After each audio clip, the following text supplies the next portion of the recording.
Paula, ready ka na ba sa aking voiceover? Tara, let's explore the beauty of Kasiguran, Aurora Province.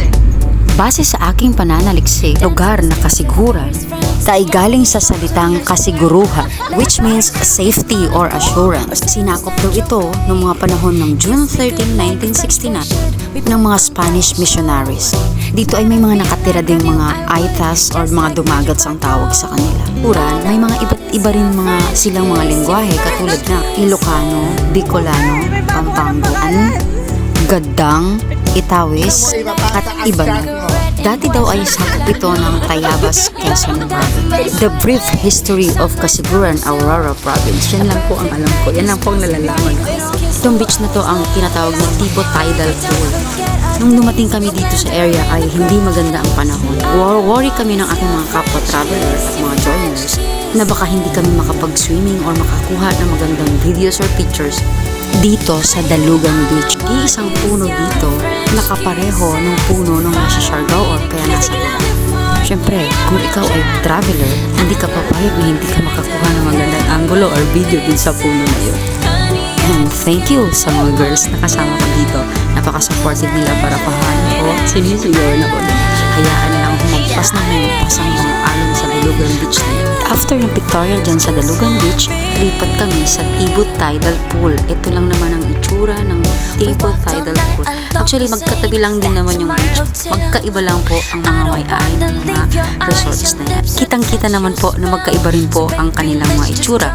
Ang Tipo Tidal Pool ay may mga rock formation at mga mabatong parts ng beach. Ang talang Dalugan Beach ay pinong-pino yung kanyang sand na katulad po ng Boracay at katulad din siya ng mga Siargao at mga magagandang beach pa dito sa Pilipinas. Natatandaan kong tinatawag akong buko girl ni Sam dito, ang aking photographer na isa sa aming coordinator.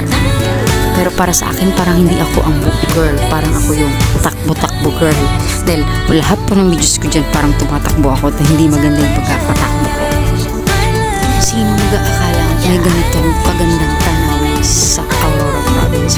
Hindi ko rin na-expect na ganito pala talaga sa personal. Kung masisilayan mo sa personal compare sa mga videos or vlogs or pictures lang na nakikita mo sa mga pinopost ng mga ibang mong kapwa traveler. At napaghahalatang ito ang pinuntahan kong lugar, ang may pinakamarami akong video at may pinakamarami akong pictures at may pinakamarami akong nagawang or na-edit ng mga videos for the reels. At for the change outfit din po pala ako rito. Siguro nakalimang palit ako rito. Ayan, kitang-kita nyo po siguro panay lang. Paikot ng paikot ko dyan. Tapos wala naman. Tama, pati dito ka. Paulit-ulit na rin sinasabi ko. Paniguradong nakikita nyo naman siguro. Masaya-masaya ako. Oh, sige nga girl. Pakita mo yung smile mo girl. Happy ka girl. Happy siya. Masaya yan. Isang ikot pa nga ang ginaway. Paalis na nga sila yun. Ako na lang yung iwan. Tara, side trip tayo. Bulawan Falls. Bulawan Falls ay matatagpuan sa Dinalungan, Aurora Province. 10 to 15 minutes ata bago ka makarating dyan sa falls. Okay, eto na ang itsura ng falls. Hello? Ay, kumabol pa. Magmabol pa siya pa rin po. Nakaraan pa ito pa kami video dyan sa area niya.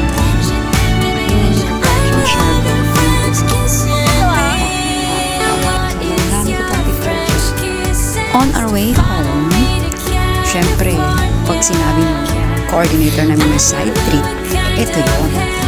Baler na ito eh. Tinatawag itong Ampere Beach Rock Formation. That's all for today.